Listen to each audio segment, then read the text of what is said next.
Warning: this video contains content that some may find disturbing. Viewer discretion is advised. Hey there, Pages of Darkness fans. In a moment, we're about to kick off part 2 of our very first 2-part episode called The Devil's Elixir. I'm going to give you a short recap of part 1. However, if you haven't heard part 1, I would strongly suggest going back to listen to that very first episode. As you may remember, Henry had thrived after the death of his parents. However, his twin brother Harry had spiraled into a life of drugs. After a successful win for his law firm, Henry is invited to a couple of different parties where he meets a strange man with an unsettling vibe about him. The man gives Harry a new drug to try in the form of a glowing black liquid with the promise of seeing his dead parents again if he takes it. In a moment of weakness, curiosity and desperation, Henry does in fact drink it. He sees them alive and well, but the visions don't last, and they end with a terrible illness. The strange man then plans more on Harry, and temptation makes him try it again. Henry starts to crave it, and needs more, when he gets a call from the strange man, and he tells Henry, if he wants more, this time it'll come at a cost. Welcome everyone to The Devil's Elixir, Part 2.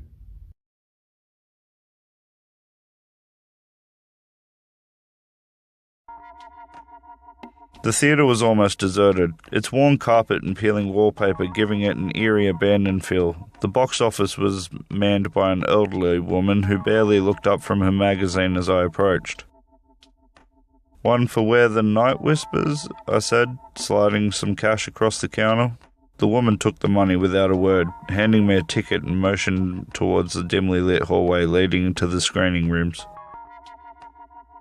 I hesitated, glancing down at my ticket in my hand. My palms were clammy and my heart pounded in my chest. Part of me wanted to turn around and leave, to walk away from whatever rabbit hole I was tumbling down. But the memory of my parents' voices, their smiles, their warmth, kept me moving forward. The screening room was small, with only a handful of people scattered throughout the seats. Most of them looked like they'd been dragged in off the street, their expressions blank, their eyes dull. I took a seat near the back, my eyes scanning the room for any sign of the strange man. But there was no one out of place, no one watching me from the shadows. The lights dimmed and the screen flickered to life. The film began with a haunting melody, the camera panning through a dense forest bathed in moonlight. At first it seemed like any other indie thriller, a slow burn with cryptic dialogue and an unsettling imagery. But as the story unfolded, I felt a strange sense of familiarity wash over me. The scenes on the screen mirrored my own experiences, the vivid dreams, the pull of the substance, the desperation to reconnect with something lost. My breath caught in my throat as a character on the screen, a young man, not unlike myself, stumbled upon a vial of glowing liquid. The man in the film lifted the vial, staring at it, as if it held all the answers to his questions. Then, as if on cue, the screen flickered and distorted, the image of the man replaced by a single chilling frame. It was the strange man from Hudson's. His face filling the screen, he was smiling, his eyes gleaming with a knowing glint. "Welcome, Henry," the man said, his voice reverberating through the room. "You've taken your first steps. Now let me see how far you're actually willing to go." The screen went black. I sat frozen in my seat, my mind reeling. The theatre was silent, the air heavy with an oppressive stillness. When the lights came back on, the room was empty. Everyone else had vanished. My hands trembled as I stood, my heart pounding in my chest. I didn't know what was happening, but one thing was clear. I was in far deeper than I ever intended to be. I froze mid-step. As I started to leave, my stomach was dropping, as if it had been punched. The strange man was there, seated casually next to me, as if he'd been there the entire time. His suit was sharper than I remembered, the crimson tie a little too vibrant, like freshly spilled blood. "Sorry for the theatrical entrance," the man said, grinning ear to ear. His voice was smooth, like velvet soaked in poison. "I have a knack for the flair. So, Henry, come for a little more, have we?" My mouth went dry, but I managed to stammer. What? What do you want? The man leaned back in his seat, spreading his arms as if presenting an invisible audience. I can give it to you. Of course, another taste. But this time, it'll cost you. I swallowed hard. What's the price? The man's grin widened, his teeth unnaturally white and sharp. Oh, nothing too extreme. Just a little of your soul. He tapped his chin mockingly. I'd say a quarter of it should do. He laughed then, a deep, unsettling sound that echoed through the empty theatre. I clenched my fists, my pulse racing. Don't look so serious, the man said, leaning closer. It's not like you're using your whole soul anyway. You'll barely notice it's gone.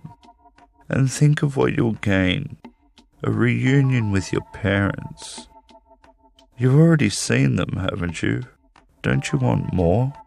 Don't you want to stay with them? My mind swirled, my thoughts, a chaotic mess. The memories of my parents, my mother's smile, my father's warm laughter flashed before my eyes. I could almost smell the familiar scent of home, hear the faint hum of their voices. But then I remembered the mornings after, the sickness, the emptiness, the way everything felt off, like I was losing pieces of myself. What happens if I say no? I asked. The man tilted his head, feigning disappointment. Oh, Henry, you could say no, walk out that door, and never see me again. But we both know you'll come back. They always come back. You'll always come back. I felt the weight of the man's words pressing down on me. I hated how true they felt. I hated the longing that clawed at my chest, the desperate need to see my parents again. I don't trust you, I said finally, my voice low but firm. The man chuckled, standing and straightening his tie. You don't have to trust me, Henry.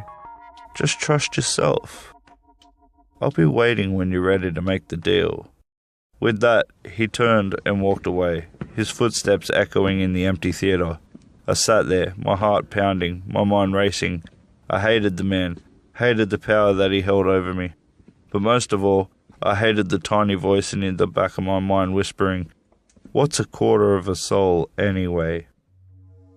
My hands gripped the armrest of the theatre seat as the strange man's figure receded down the aisle. My heart raced, my thoughts a jumbled mess. But one thing screamed louder than all the rest, the chance to see my parents again. I bolted up, stumbling over my own feet. "Wait!" I called out, my voice echoing through the empty theatre.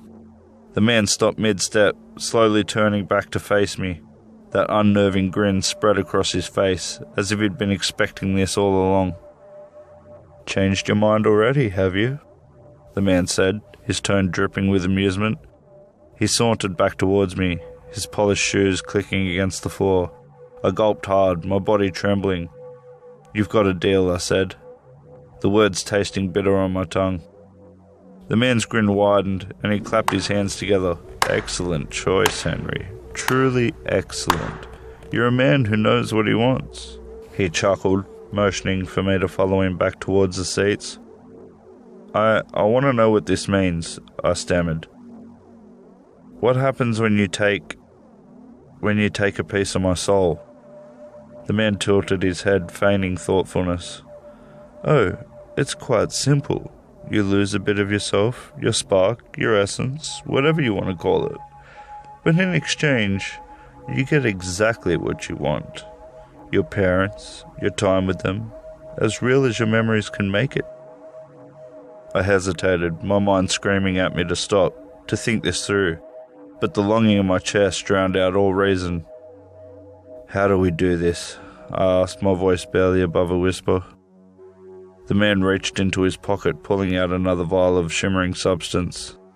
"This one," he said, holding it up to the light, "is just for you. The moment you take it, our deal is sealed. A quarter of your soul for more time with your family." I reached for the vial, my hand shaking. The man's grin never faltered as he placed it in my palm. "Enjoy it, Henry," the man said, stepping back into the shadows of the theatre. "And don't worry, you'll barely notice what's missing." With that, the man was gone, leaving me alone in a dimly lit theatre, with the vial clutched tightly in my hand. Later that night, I still clutched the vial tightly. As I stepped into my apartment, the door creaking shut behind me, I ignored the stack of unopened mail by the door and the faint hum of the refrigerator in the kitchen. This time, there was no hesitation, no internal debate. I knew what I was about to do. Without bothering with the usual evening routine, no shower, no dinner, not even taking off my shoes, I moved through the apartment with a single-minded focus. I grabbed an empty bucket from the bathroom and set it beside the couch, anticipating the aftermath of what I was about to experience. The vial sat on the coffee table, its shimmering contents mesmerizing in the dim light of the room. I stared at it for a moment, my breathing shallow and uneven. "This time I'm ready," I muttered to myself, as if saying it aloud would make it true. I sank onto the couch, my hand shaking as I uncorked the vial. The faint, sweet scent wafted up and my body reacted involuntarily, a mixture of eagerness and dread. I closed my eyes, lifting the vial to my lips and swallowing the contents in one swift motion. The taste was strange, a blend of bitterness and something almost metallic, like nothing I'd ever experienced before. I set the empty vial on the table and leaned back, my heart pounding. The familiar dizziness began to creep in, the edges of my vision blurring as the room seemed to tilt and spin. The bucket sat ready beside me, but I barely noticed my head lolled over to the side, my limbs growing heavy as this world around me dissolved into nothingness. And then, just as before, the whirlwind of sensation pulled me under, the storm inside my mind carrying me to the place I couldn't control. When the spinning finally stopped, I opened my eyes, and there it was again, the old house, the sound of my father cheering his favourite sports team on, the faint sound of my mother humming in the background. This time, I didn't hesitate. I pushed open the door and stepped inside, ready to soak in every damn second with them. I blinked several times trying to clear the haze, and then, there it was, the comforting hum of her voice as she crocheted something by the fireplace, the sound of my father cheering in the next room, yelling at the TV as his favourite team scored yet another point. It was real. It had to be real. I slowly rose from the couch, feeling light-headed but determined. I moved towards the sound of my father's voice, stepping through the doorway into the living room where my dad was sprawled out on the couch, beer in hand, his eyes glued to the screen. "Henry!" my father shouted, waving me over. "Come on in, grab a cold one. You gotta see this." My heart soared at the sight of my father. It felt like a dream, but it was so vivid, so tangible. I crossed the room eagerly, sitting beside my dad, and for a moment, everything felt normal again, like the years of pain, loss, and regret had never happened. My father handed me a cold beer, the familiar clink of the bottle in my hand, a sound I had almost forgotten. "You always love this game. Sit down and have a drink. Let's enjoy it like we used to." I sank into the couch, the cold beer in my hand feeling like a lifeline. My eyes moved to my mother, who sat in a favourite chair, her hands skillfully working the crochet needles. She glanced up at me, offering a warm smile. "How's my boy doing tonight?" she asked, her voice soft and soothing. "I'm good, Mum. It's nice to be back." My mother's smile grew as she focused on her work, humming a quiet tune. "I'm making you a sweater, Henry, just like I used to do when you were younger." I chuckled softly, taking in the scene before me. My family was here. They were whole. They were alive. It felt perfect. We spent the evening together in kind of a blissful silence. The gentle sound of the game playing, my mother humming her old tunes, my father shouting at the TV every so often. The warmth of the room wrapped around me, and for the first time in a long time, I felt at peace. As the night wore on, my mind drifted to Harry, the thought of my brother, the man I had turned my back on. It brought a heaviness to my chest. I glanced at my parents, both so content in their own little worlds. "I wish Harry were here," I said aloud.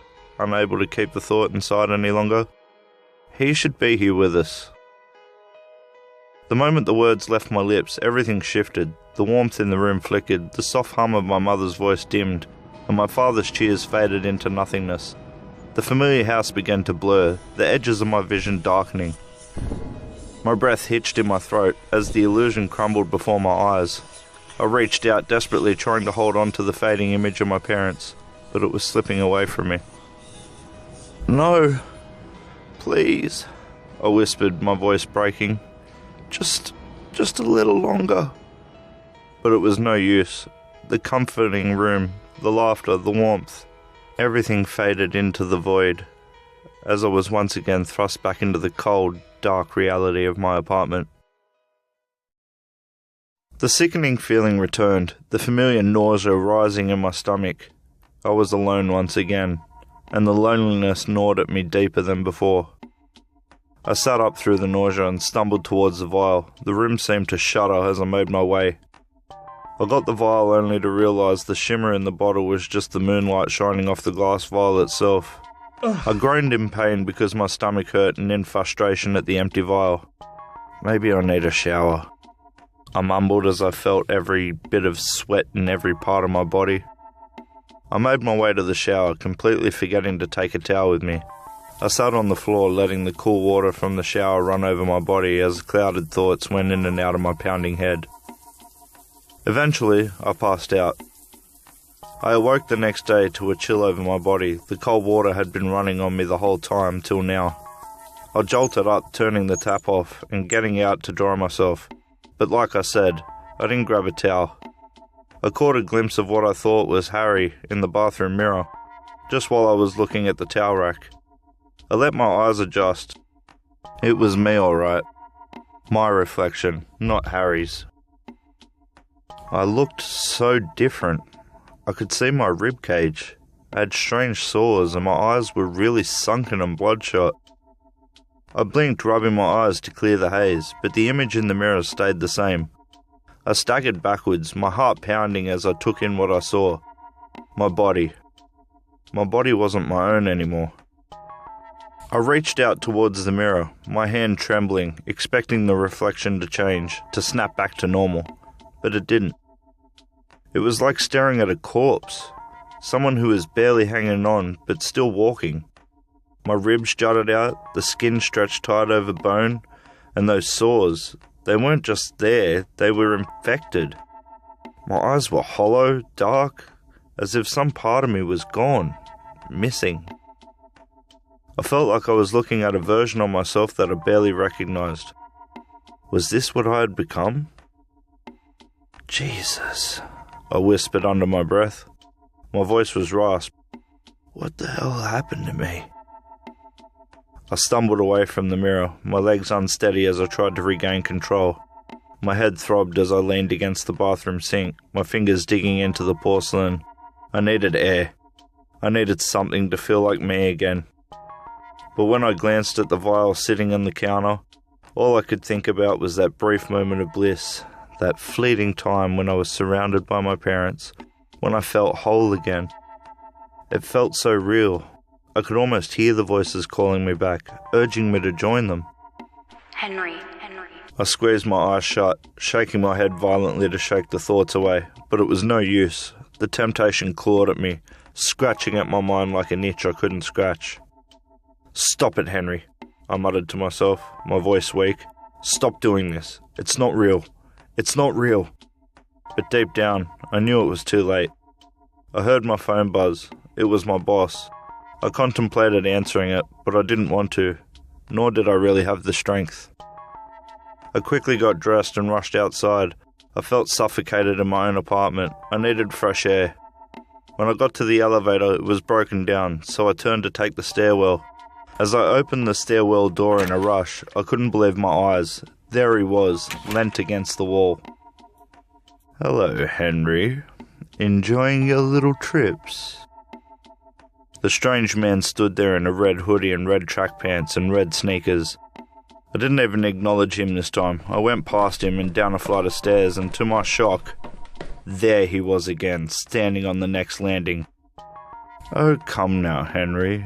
Let's make another deal. His voice seemed more alluring than before. I slowed my pace as he started digging into his hoodie pocket, never breaking eye contact with me. Ignore him, Henry, I said to myself. I passed him down another flight of steps, shaking my head in disbelief as I trotted down. I thought I was going mad when I saw him again. There he was, smiling a wicked smile on the very next landing while holding a larger vial. I can give you a bigger one, Henry. One that would last longer. Wouldn't that be nice? To hang out with Mum and Dad for just a little bit longer? I came to a stop and asked the question without even meaning to. How much? The words just left my lips like an instinct I had no control over.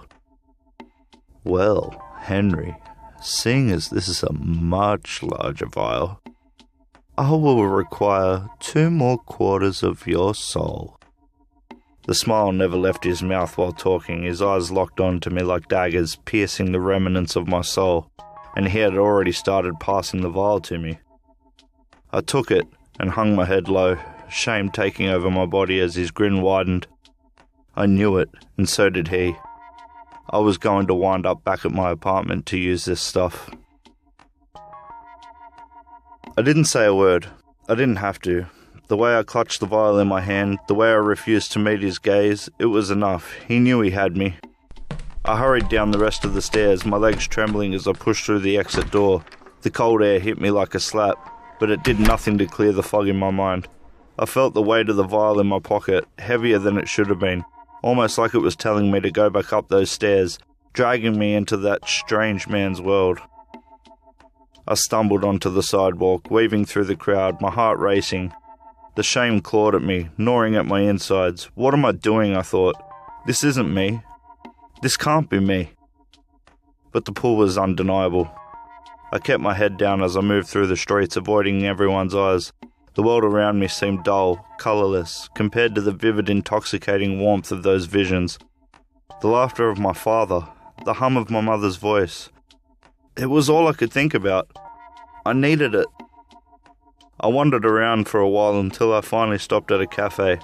I ordered a coffee, but besides a few sips, all I did was stare at it. Before I knew it, I was headed back the way I came.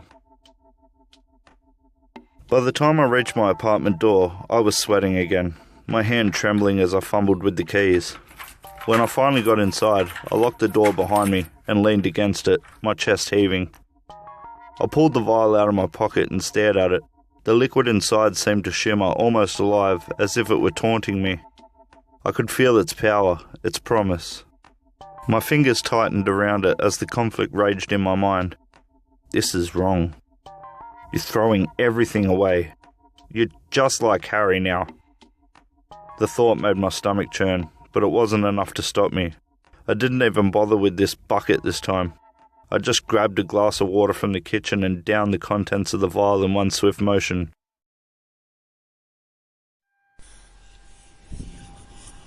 The world tilted immediately, spinning faster and faster until I couldn't stand. I collapsed onto the floor, clutching my head as the familiar spin began to take place, and then just as quickly as it had started, it had stopped. I opened my eyes, and I was back. The smell of my mother's famous breakfast burritos cooking in the kitchen hit me like a wave, warm and comforting. My father's laughter boomed in the living room as he recalled a joke to my mother. I turned towards the kitchen and saw her, my mum, standing at the counter, humming softly as she cooked. Henry, She called out, her voice full of love and joy. come sit down. Breakfast is almost ready.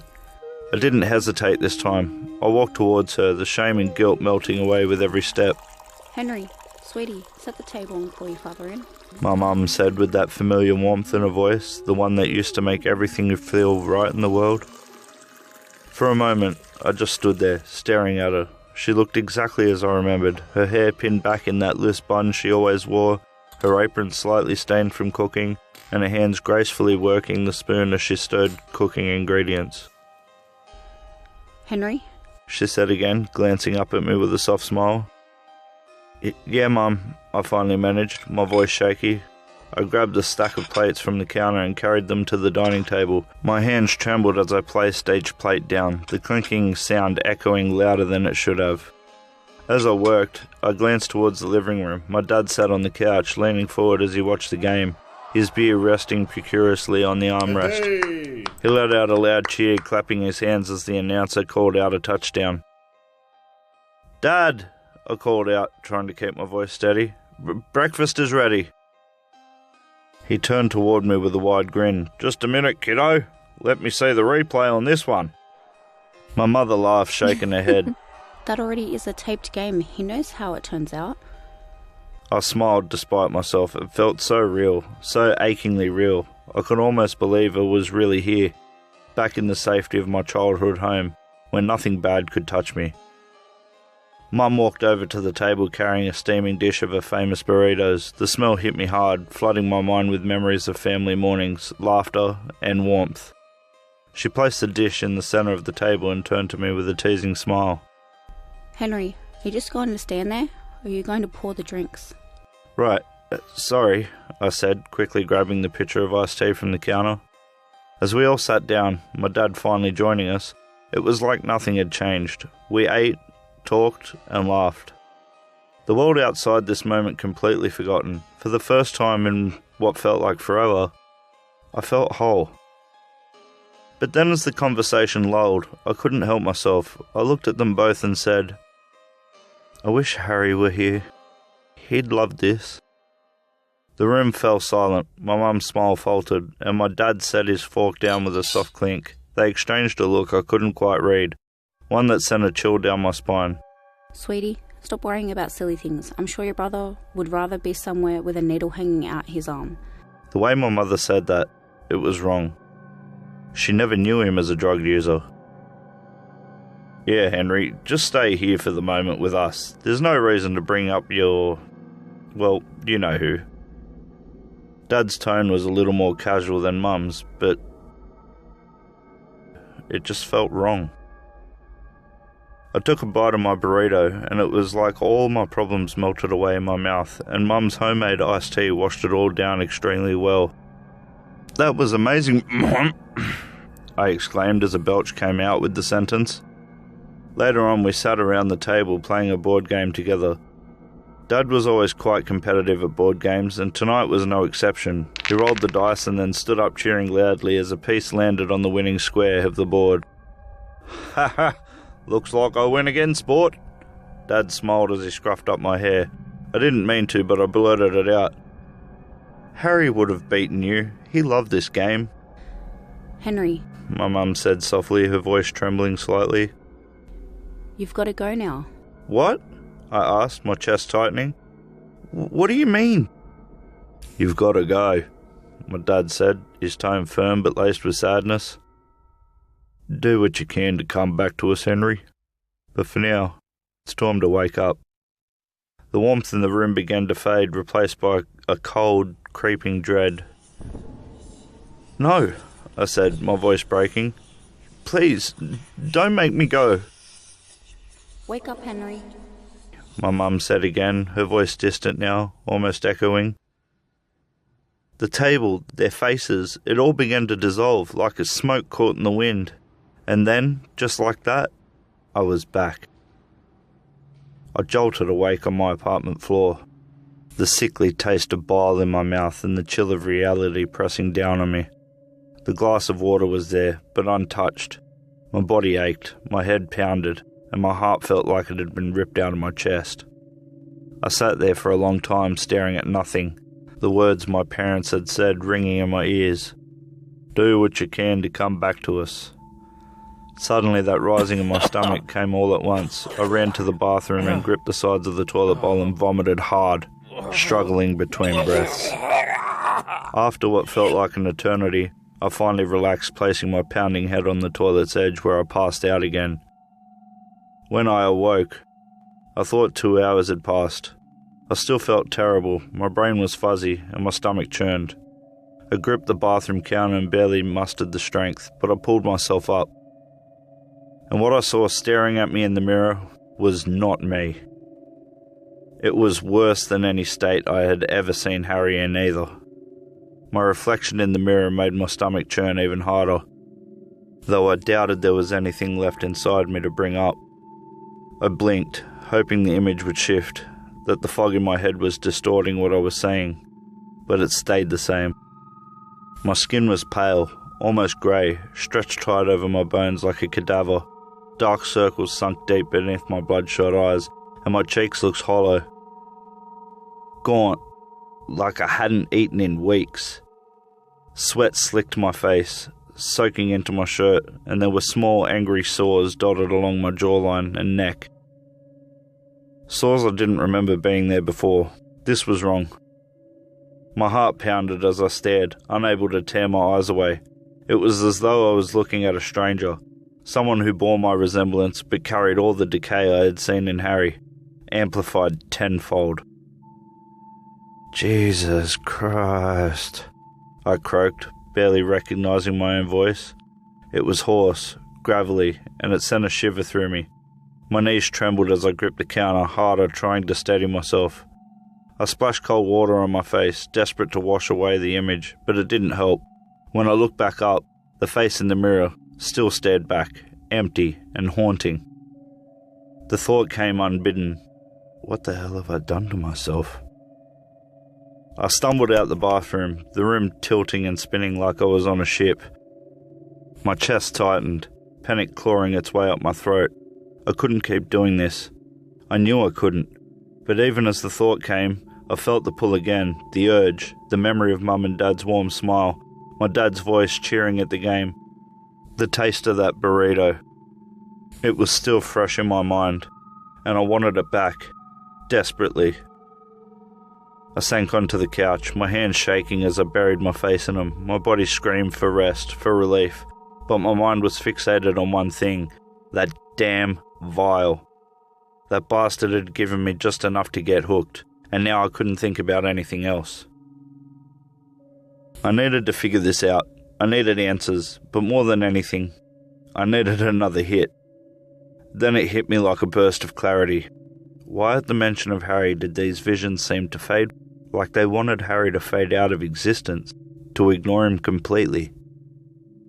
I stumbled around looking for my phone with squinting eyes. When I found it, vibrating on the floor amongst a pile of mess, my boss was trying to call yet again, but I sent the call to voicemail and desperately looked for Harry's number.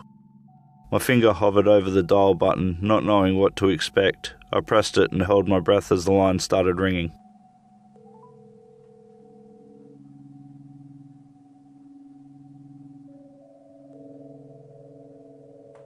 Henry? My brother's voice was almost soothing as my mother's, but my tongue got caught in my throat. You got a lot of nerve calling me, Henry. Harry's tone sounded annoyed, but I was still grateful to hear him. I replied, my voice shaky and scared. Harry, I need your help. Something's wrong. Something's terribly wrong. Can you meet me at the bar not far from your house in about an hour? Harry replied, not sounding convinced it was serious, but I cut him off. Just meet me there in 1 hour, okay, please? I need you. I hung up the phone and scrambled to get dressed, to leave for the bar, when I heard a pounding on my front door, followed by that smooth, eerie voice. Henry, let me in. I know you're in there, Henry. I just want to make another deal. Come on, Henry. I stayed quiet as a mouse, listening to the pounding on the door. It banged like a drum through my head, getting louder and louder till I couldn't take it anymore. Go away, go away, go away! I screamed as I covered my ears. The thumping suddenly stopped. I looked around the room and took a deep breath. I collected myself before I left my door. I checked the peephole and there was nobody to be seen.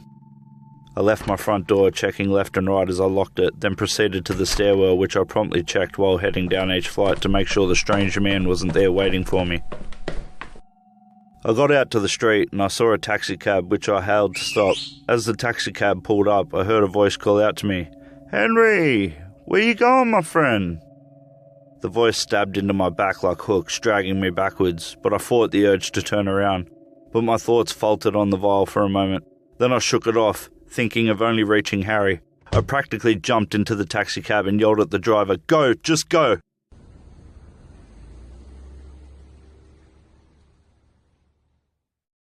Sometime later, I finally arrived at the small bar just outside of town and thanked the driver.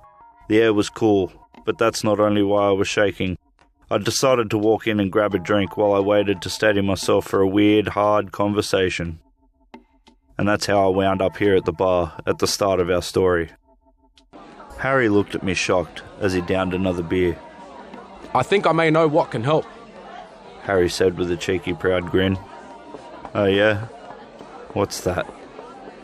I asked, still thinking about the vials while anxiously tapping my foot. Harry slid a 3-month sobriety token across the bar at me. Now, I know I'm still having social drinks, but you're looking at a drug-free man. He said proudly, holding his arms out wide. Then he pat me on the back. Now, I'm not saying I believe the whole story, because I've seen some crazy shit on drugs. But if you want to beat this, Henry, it's all on you. Harry's words hit me. He was right. If I wanted to stop, it was on me. Harry and I had a few more drinks and talked over memories of Mum and Dad and enjoying each other's company while laughing and also crying. It kind of felt like home again in a way. I headed back to my apartment from the bar that night in another taxicab, slightly tipsy and armed with my brother's love. I got out of the cab and swayed my way up the staircase, with the smile on my face. I was proud of my brother. I exited the stairwell and grabbed my keys up from my pocket, and that's when I looked up. Leaned against my door was the strange man in a sparkling red suit with a sparkling red top hat and shoes to match. "How was your night, Henry?" "I left you a little something inside, and it only cost the last quarter of your soul. I'll leave it up to you to decide." He patted me on the shoulder as he walked off whistling. "Hey!" I shouted down the hall. "Stay the hell away from me," I demanded, but all he did was laugh. Oh, the irony. The strange man entered the staircase and disappeared from sight. I entered my apartment and staggered on my way to my bed, and then I saw it on my bedside counter, a vial with a note attached to it. "I'll leave it for you to decide." I rolled my eyes, then headed for the kitchen for something to eat. I was actually hungry. I finished a microwave meal and thought about getting together with Harry again soon. I took a shower. The water felt cleansing in a way, more refreshing than it had in the last week. Then I laid down, my face staring at the vial and note as my head hit the pillow. Moments later, I felt a little dizzy as I went to sleep that night in my bed, and my dreams of Mum and Dad were just all too vivid to explain.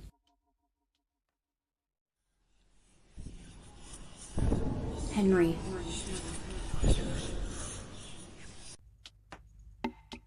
Well, that was an interesting story. If there's some lessons to be learned here, it's that no matter how good something seems, it's usually too good to be true. Especially if it's going to cost something as valuable as your soul. If you stuck with me for this 2-part series, a big thank you from me at the Pages of Darkness, where we just had our very first 2-part episode called The Devil's Elixir. If you could like, subscribe, and share, it would be very much appreciated. Well, I'm going to head off now and have some well-deserved rest. Bottoms up.